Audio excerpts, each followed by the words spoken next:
I think as unfortunate as coronavirus has been and how much of a challenge it's been for government organizations, I think there's a lot of really good lessons specifically around digital transformation and around things like process reengineering.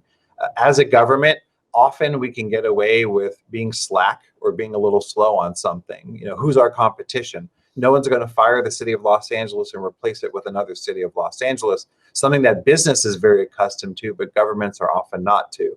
But it doesn't change the fact of how important it is for us as a government to really be at the top of our game.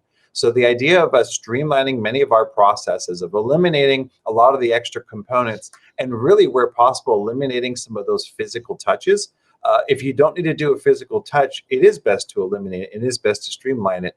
So as much as we can have digital options, as much as we can do things in a mobile responsive way, so you can do it off your smartphone, you can connect with us on things like social media, so it can change the nature of how we engage our government, because almost by definition, digital is COVID friendly. And all of the kind of traditional items, the way we kind of ask this question to city departments is, if you've had to shut down a service in the last couple of months, then it wasn't digital.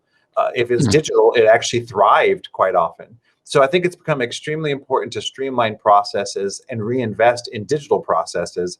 I think those will be certainly really big lessons learned.